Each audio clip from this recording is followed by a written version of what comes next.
Ever heard of a company being bigger than a whole country's economy? It's wild, right? Yeah. Today, we're diving into the world of Chinese real estate with the tale of the Evergrande Group. Yeah, what a story. So you brought in their Wikipedia article. You really want to understand how this giant went from like top of the world, most valuable real estate company to, well, facing collapse. And the whole world's nervous about it. Right, like bigger than Switzerland's economy at one point. How does that even happen? Where do we start with something like this? Well, I mean, every giant starts somewhere, right? For Evergrande, it all began in 1996, Guangzhou, China. The founder, Hui Kaiyan, starts the company smack dab in the middle of this massive wave of urbanization in China. Imagine the demand for housing. Talk about right time. But they didn't just ride the wave, did they? Oh, no, no, not at all. Evergrande, they were strategic. They targeted upper and middle income earners with their apartments. And that focus, along with their really aggressive growth strategy, that's what set them apart. Okay, so they're building, things are booming. 2009 rolls around, they hit the Hong Kong Stock Exchange, IPO, game changer. Huge.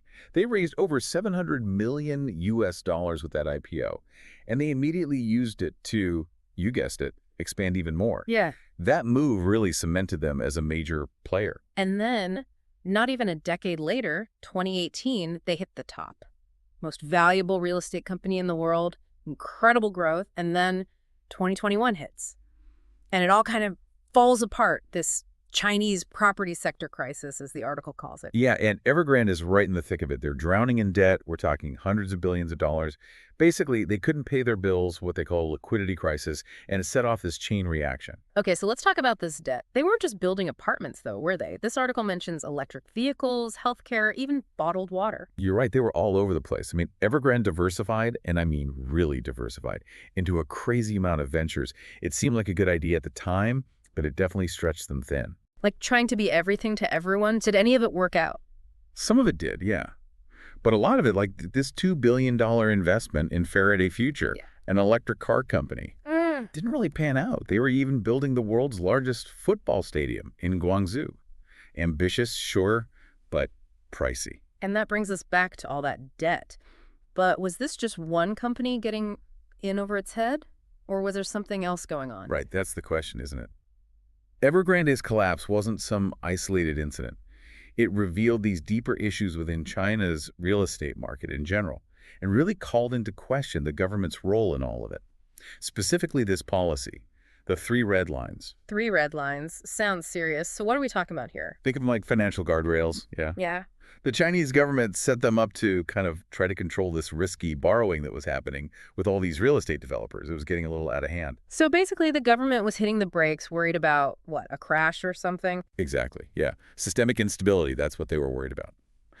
So the three red lines put these limits on how much debt developers could take on. Like one rule was that your debt-to-asset ratio couldn't be higher than 70%. So you couldn't borrow more than 70% of what you owned, basically. Seems pretty reasonable. So how did Evergrande manage under these rules? Well, that's the thing. They weren't managing. They had actually crossed all three lines. Remember that aggressive growth strategy we talked about? Yeah, it came at a cost. Big time. They were way too deep in debt, way past those limits the government set. Not a good place to be. So when the government puts its foot down, brings in these new rules, Evergrande's caught with their pants down. I mean, not totally caught off guard, but they were definitely in a vulnerable position. See, they were relying on all this borrowed money to fuel their expansion, and the debts were piling up faster than they could make money back. So the new rules, yeah, they basically made everything way worse. Kind of like building a house of cards, and then the government comes in and, I don't know, turns on a fan. Perfect analogy. It all came crashing down.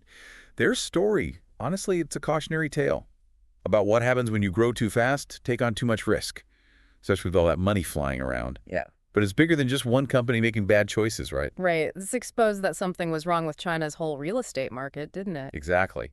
And then there's the impact of the collapse. Okay. Because it didn't stop at China's borders, did it? The article talks about global repercussions. Yeah, like a global game of dominoes. Pretty much. When a company that big stumbles, the whole world feels it. Investors get nervous. People start worrying about other Chinese real estate companies going under. And it all snowballs from there. Just like that U.S. housing crisis back in 2008, right? Wasn't that the same kind of thing? Yeah, a lot of people made that comparison. Massive debt, shaky financial systems, potential for a huge economic mess. The parallels were definitely there. Really makes you realize that we're all connected. What happens in one corner of the world can really affect everyone. So how does this whole Evergrande thing affect us out here in the real world? I mean, what are the takeaways from all of this? Well, it really highlights how important diversification is.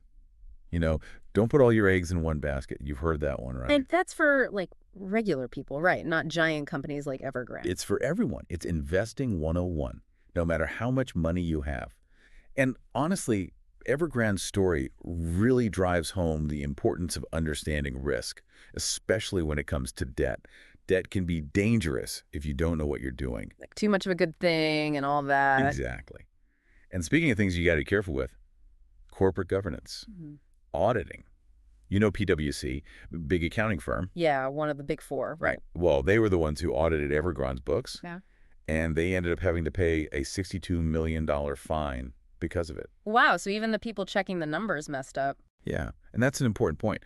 This wasn't just one company making bad choices. This was a whole system that failed. Sobering thought for everyone, really. It really is. Makes you think twice about who you're trusting, even these huge companies, the people who are supposed to be keeping them in check. And I guess that's the upside, right? It's not just what we can learn from this whole mess, it's what we can do differently. 100%.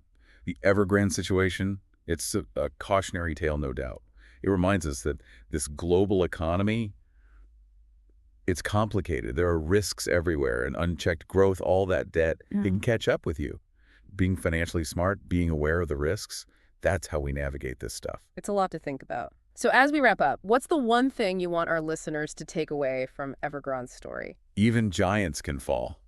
That's the big one, I think. Success is never guaranteed, no matter how big you are. You got to balance ambition with, being smart about money, and never underestimate risk. Great advice. And for everyone listening, as you're following the story, because it's not over yet, think about this. What can you learn from all of this, and how can you use those lessons in your own life, in your own finances? What risks are you taking? Are you playing it safe enough with your investments, your savings? Who are you trusting with your money? Evergrande might be a cautionary tale, but it's also a valuable lesson. And if we pay attention, it might just help us make better decisions in our own lives. Thanks for diving deep with us today.